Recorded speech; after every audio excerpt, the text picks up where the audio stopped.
નમસ્કાર દર્શક મિત્રો, હું દિવ્યાંશી લાઈવ ન્યૂઝમાં તમારું હાર્દિક સ્વાગત કરું છું. નિહાળના સમાચાર. આમોદમાં પાવર ગ્રીડ પ્રોજેક્ટને અસરગ્રસ્ત ખેડૂતો દ્વારા વિરોધ કરી મામલતદારને આવેદનપત્ર આપી સરકારના પરિપત્રનો વિરોધ કર્યો હતો. આમોદ તાલુકામાં પાવર ગ્રીડ પ્રોજેક્ટથી અસરગ્રસ્ત ખેડૂતો દ્વારા વળતર મુદ્દે ફરી એકવાર વિરોધ નોંધવામાં આવ્યો છે. મોટી સંખ્યામાં ખેડૂતો આમોદ મામલતદાર કચેરી ખાતે પહોંચ્યા હતા અને મામલતદાર ડોક્ટર મયુર વરાણિયાને આવેદનપત્ર પાઠવ્યું હતું. ખેડૂતોના જણાવ્યા મુજબ 4 જુલાઈ 2026ના રોજ સરકાર દ્વારા વળતર અંગે જાહેર કરાયેલો પરિપત્ર તેમના હિતમાં નથી. ખેડૂતોનો આક્ષેપ છે કે તેમના પર વર્ષ 1885ના જૂના કાયદાની જોગવાઈઓ લાગુ કરવામાં આવી રહી છે. પાવરગ્રીડ દ્વારા ખેડૂતોના ખેતરોમાં 765 કેવીની હાઈ વોલ્ટેજ વીજ લાઇન પસાર કરવામાં આવી રહી છે. ખેડૂતોનું કહેવું છે કે આટલી ઊંચી ક્ષમતાની વીજ લાઇન હોવા છતાં પરિપત્રમાં જોખમને ધ્યાનમાં રાખીને વીમા કવચ અંગે કોઈ સ્પષ્ટ જોગવાઈ કરવામાં આવી નથી. આ ઉપરાંત પાવરગ્રીડનો પ્રોજેક્ટ કોમર્શિયલ હોવા છતાં સરકારના પરિપત્રમાં તેનો યોગ્ય ઉલ્લેખ કરવામાં આવ્યો નથી, જેના કારણે વળતરના મુદ્દે ખેડૂતો સાથે અન્યાય થવાની ભીતિ વ્યક્ત કરવામાં આવી છે. ખેડૂતોના જણાવ્યા મુજબ આ અંગે અગાઉ ઉર્જા મંત્રી, મુખ્યમંત્રી અને પ્રધાનમંત્રી સહિતના ઉચ્ચ અધિકારીઓ સમક્ષ રજૂઆતો કરવામાં આવી છે. તેમ છતાં હજુ સુધી સંતોષકારક નિરાકરણ આવ્યું નથી. ત્યારે હવે આમોદના અસરગ્રસ્ત ખેડૂતોએ મામલતદારને આવેદનપત્ર આપી સરકારના પરિપત્ર સામે વિરોધ નોંધાવ્યો છે અને પાવરગ્રીડ પ્રોજેક્ટના અસરગ્રસ્ત ખેડૂતો માટે એમઆરસી એટલે કે માર્કેટ રેટ કમિટી બનાવવાની પ્રક્રિયા સામે પણ સ્પષ્ટ વિરોધ વ્યક્ત કર્યો છે. જય હિન્દ, જય ભારત. આજે સમગ્ર આમોદ તાલુકાના ખેડૂતો મામલતદાર ઓફિસે એમઆરસી બાબતે જે બોલવામાં આવેલા હતા એ બાબતે સમગ્ર ખેડૂતો હાજર રહ્યા હતા. અમે મામલતદાર સાહેબને એક અમારો એમઆરસી બાબતે જવાબ આપેલો છે કે સરકાર અમારી ઉપર 1885 જે અંગ્રેજો સમયનો કાયદો લાગુ કરવા માટે પહેલાં તો એને નાબૂદ કરે, ત્યારબાદ જે પરિપત્ર 4/7/2026નો છે એની અંદર ખેડૂતો માટે કોઈ વીમા કવચનો ઉલ્લેખ છે નહીં, બરાબર. અને અમારું જે વળતરની માંગ છે કે વાણિજ્યના 4 ગણા, ભલે એમઆરસી બનાવે પણ એની અંદર વાણિજ્ય હેતુનો ઉપયોગ કરવો પડે તો જ ખેડૂતો આ વાતને માન્ય રાખશે. એટલે અત્યારે સમગ્ર ખેડૂતોએ કોઈ સહી કશું કરવાનું નહીં. અમારે સમગ્ર તાલુકો એમઆરસી કમિટીમાં બેસવા માટે રાજી નથી. ભરૂચમાં કોંગ્રેસ દ્વારા લઠ્ઠાકાંડ મામલે વિરોધ પ્રદર્શન કરવામાં આવ્યું હતું. ભાવનગર લઠ્ઠાકાંડના મુદ્દે ભરૂચ કોંગ્રેસ મેદાનને ઉતારી હતી. રેલવે સ્ટેશન પાસે બાબા સાહેબ આંબેડકરની પ્રતિમા નજીક કોંગ્રેસ દ્વારા વિરોધ પ્રદર્શન યોજાયું હતું. વિરોધ દરમિયાન કોંગ્રેસના કાર્યકરોના હાથમાં 4 વર્ષમાં 6થી વધુ લઠ્ઠાકાંડ, હત્યાકાંડ અને સંઘવી શરમ કરો જેવા પ્લે કાર્ડ જોવા મળ્યા હતા.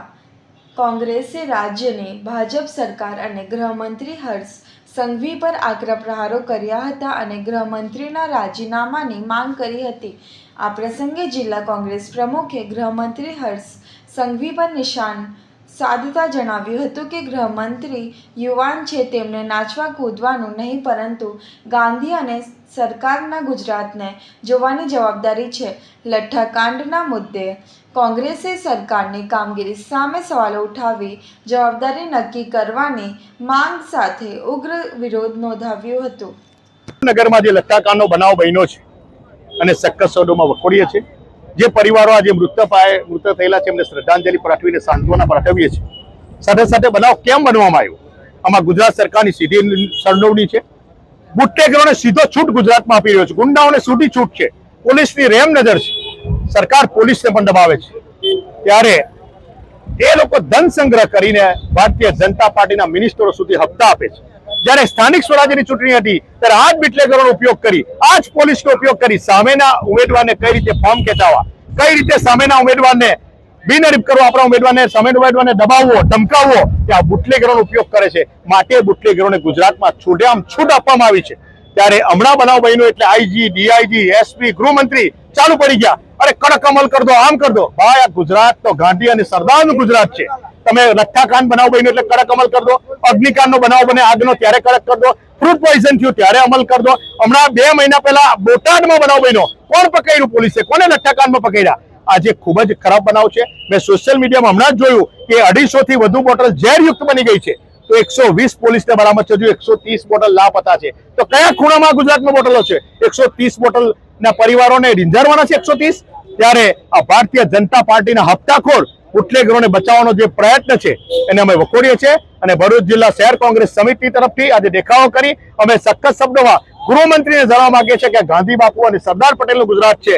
એમાં ગૃહમંત્રીને કહેવા માંગુ છું કે નાચવાથી કે બોલ બચ્ચન કરવાથી ગુજરાત ના ચાલે. તારી જવાબદારી સીધી થાય છે ભાઈ, તું સેલનો રાજીનામું આપ. અમે રાજીનામાની માંગણી કરીએ છીએ. અંકલેશ્વરમાં કાર્યરત પ્રજ્ઞા ગ્રુપના ઓનર ડોક્ટર મહેશ પટેલના 56મા જન્મદિવસ નિમિત્તે રક્તદાન શિબિરનું આયોજન કરવામાં આવ્યું હતું. અંકલેશ્વરમાં ઔદ્યોગિક અને સામાજિક ક્ષેત્રે કાર્યરત પ્રજ્ઞા ગ્રુપે સફળતાપૂર્વક 26 વર્ષ પૂર્ણ કરી 27મા વર્ષમાં મંગલ પ્રવેશ કર્યું છે. આ પ્રસંગે પ્રજ્ઞા ગ્રુપના ફાઉન્ડર ડોક્ટર મહેશ પટેલના 56મા જન્મદિવસની ઉજવણી નિમિત્તે પ્રજ્ઞા કેમિકલ કંપની ખાતે ભરૂચની doctor Kiransinh Patel medical college blood બેંકના સહયોગ દ્વારા બ્લડ ડોનેશન કેમ્પનું આયોજન કરવામાં આવ્યું હતું. કેમ્પમાં પ્રજ્ઞા ગ્રુપ સાથે જોડાયેલા કર્મચારીઓ તથા સહભાગીઓએ ઉત્સાહભેર ભાગ લઈ રક્તદાન કર્યું હતું. રક્તદાન જેવા સેવાકીય કાર્યો દ્વારા સમાજ પ્રત્યેની જવાબદારી નિભાવવાનો સંદેશ આપવામાં આવ્યું હતું. પ્રજ્ઞા ગ્રુપના 27મા વર્ષમાં પ્રવેશ અને ડોક્ટર મહેશ પટેલના જન્મદિવસને સામાજિક સેવાના કાર્ય સાથે ઉજવવામાં આવતા આ કાર્યક્રમને ઉપસ્થિતિએ આવકાર્યો હતો. રક્તદાન કેમ્પ દરમિયાન રક્તદાતાઓને પ્રોત્સાહિત કરવામાં આવ્યા હતા. આજ રોજ મારો જન્મદિવસ છે 56મો અને 55 વર્ષ પૂર્ણ થયા છે. પ્રજ્ઞા ગ્રુપ તરફથી ગઈકાલે પણ બ્લડ કેમ્પ રાખેલો દહેજમાં પ્રજ્ઞા ગ્રુપમાં, જેમાં 96 બોટલ કલેક્ટ કરીને સિવિલ હોસ્પિટલમાં આપવામાં આવી છે. અને આજે પણ અહીંયા આપની સામે અમારા જ સ્ટાફ અને મિત્રો દ્વારા બ્લડ કેમ્પનું આયોજન કરી અને બ્લડ કેમ્પ ચાલી રહ્યો છે. એ પણ સમાજ સેવા તરીકે અમે આ અવિરત કાર્ય કરતા આવીએ છીએ અમારા બર્થડે નિમિત્તે. અને પ્રજ્ઞા ગ્રુપનો હંમેશા એમ રહેલો છે કે સમાજની સેવા કરવી, પર્યાવરણના જતન સાથે દરેક વ્યક્તિના વિકાસ માટે, જે રાષ્ટ્ર નિર્માણ માટે પણ વ્યક્તિત્વ નિર્માણ અને સર્વેનો વિકાસ, આ એક ધ્યેય છે પ્રજ્ઞા ગ્રુપનો. અને દરેક માણસોને સાથે રાખીને આજે તમે જોઈ શકો છો કે દરેક વ્યક્તિ જેનો સમય થયો છે 3 મહિનાથી વધારે આજે ડોનેશન આપશે બ્લડનું. અને અવિરત આ રીતે અમે અમારા સ્ટાફ અને સમાજ સાથે જોડાયેલા રહીએ છીએ. ભાવનગર લઠ્ઠાકાંડ છતાં સુરતમાં બુટલેગરો બેફામ બનતા વોન્ટેડ આરોપીનો યુવક પર હુમલાનો પ્રયાસ કર્યો હતો. ભાવનગર લઠ્ઠાકાંડ બાદ પણ સુરત જિલ્લામાં બુટલેગરો બેફામ હોવાના આક્ષેપો સામે આવ્યા છે. ઓલપાડના કઠોદરા ગામમાં પોલીસ ચોપડે વોન્ટેડ એવા બુટલેગરે ગામના યુવકો પર કસાઈનો છરો લઈ હુમલાનો પ્રયાસ કર્યો હોવાની ઘટના સામે આવી છે. કઠોદરા ગામનો ઇમરાન પટેલ ઉર્ફે મરઘી ગત રાતે ગામના યુવકો સાથે બબાલ કરી છરો લઈ હુમલો કરવાનો પ્રયાસ કર્યો હોવાના આક્ષેપો છે. ઘટનાને પગલે યુવકોએ કીમ પોલીસ મથકે લેખિતમાં ફરિયાદ નોંધાવી છે. મહત્વનું એ છે કે ઇમરાન પટેલ ઉર્ફે મરઘી 2 મહિના અગાઉ કીમ ગામમાં એસએમસી દ્વારા કરવામાં આવેલી રેડના કેસમાં વોન્ટેડ આરોપી છે. વોન્ટેડ હોવા છતાં આરોપી ખુલ્લેઆમ ફરતો હોવાનો લઈને પોલીસની કામગીરી પર સવાલો ઉઠી રહ્યા છે. એસએમસી રેડના મામલે કીમ પોલીસ મથકના પીઆઈ અને એએસઆઈને સસ્પેન્ડ કરવામાં આવ્યા હતા. તેમ છતાં વોન્ટેડ આરોપી સામે કડક કાર્યવાહી ન થતાં બુટલેગરોને પોલીસનો કોઈ ડર ન હોવાનો આક્ષેપ થઈ રહ્યો છે. ભાવનગર લઠ્ઠાકાંડ જેવી ગંભીર ઘટના બાદ પણ બુટલેગરો પાસે ઢીલી નીતિ અપનાવવાની હોવાના આક્ષેપો વચ્ચે હવે પોલીસની કામગીરી સામે લોકોમાં પણ અનેક પ્રકારના સવાલો ઉઠી રહ્યા છે. કામરેજ સુગર મિલની ચૂંટણીમાં મતગણતરીની શરૂઆત થતા પરિણામ પર સૌની નજર રહી છે. સુરતના કામરેજ સુગર મિલની વ્યવસ્થાપક સમિતિની ચૂંટણી માટે આજે મતગણતરીની શરૂઆત થઈ હતી. ગતરોજ યોજાયેલી ચૂંટણીમાં જંગી મતદાન થયું હતું, ત્યારે આજે કામરેજના ઉમંગ હોલ ખાતે ચુસ્ત પોલીસ બંદોબસ્ત વચ્ચે મતગણતરીનો પ્રારંભ કરવામાં આવ્યો હતો. કામરેજ સુગર મિલની ચૂંટણીમાં કુલ 14 ઝોનમાંથી 18 ઉમેદવારો મેદાનમાં હતા, જેમાં 4 ઉમેદવારો બિનહરીફ જાહેર થયા હતા, જ્યારે બાકીના 14 ઉમેદવારોનું ભાવિ મતદાન પેટીમાં સીલ થયું હતું. આ ચૂંટણીમાં સહકાર પેનલ અને કિસાન પેનલ વચ્ચે સીધો જંગ જોવા મળી રહ્યો છે. મતગણતરી શરૂ થતાં જ બંને પેનલના ઉમેદવારો અને તેમના શુભેચ્છકોમાં ભારે ઉત્સુકતા જોવા મળી રહી છે. ઉમંગ હોલની બહાર બંને પેનલના શુભેચ્છકોનો જમાવડો જોવા મળ્યો હતો. હવે મતગણતરીના પરિણામ બાદ કામરેજ સુગર મિલની વ્યવસ્થાપક સમિતિમાં કોણ વર્ચસ્વ રહેશે તેના પર સૌની નજર મંડાયેલી છે. અંકલેશ્વરની યોગી એસ્ટેટમાં પોલીસ વિભાગ દ્વારા 4.37 કરોડના વિદેશી દારૂનો નાશ કરવામાં આવ્યો હતો. ભાવનગર લઠ્ઠાકાંડ વિવાદ વચ્ચે અંકલેશ્વરની યોગી એસ્ટેટ વિસ્તારમાં પોલીસ વિભાગ દ્વારા 5 પોલીસ મથકમાં ઝડપાયેલા રૂપિયા 4.37 કરોડના વિદેશી દારૂનો રોલર ફેરવી નાશ કરવામાં આવ્યો હતો. અંકલેશ્વર ડિવિઝનના શહેર A division, B division, rural, Panoli અને હાસોટ પોલીસ મથકમાં 140 ગુનાઓમાં ઝડપાયેલા વિદેશી દારૂના જથ્થાનો યોગી એસ્ટેટ વિસ્તારમાં નાશ કરવામાં આવ્યો હતો. કોર્ટની મંજૂરી મેળવી નાયબ કલેક્ટર બી.એ. જાડેજા, મામલતદાર રાજન વસાવા અને ડીવાયએસપી ડોક્ટર કુશલ ઓઝાની ઉપસ્થિતિમાં 5 પોલીસ મથકોમાં ઝડપાયેલા રૂપિયા 4,37,36,000 ઉપરાંતના વિદેશી દારૂની 1.23 લાખથી વધુ બોટલો ઉપર રોલર ફેરવી નાશ કરવામાં આવ્યો હતો. વિદેશી દારૂના નાશની કાર્યવાહી દરમિયાન 5 પોલીસ મથકના પીઆઈ અને પીએસઆઈ સહિતનો પોલીસ સ્ટાફ હાજર રહ્યો હતો.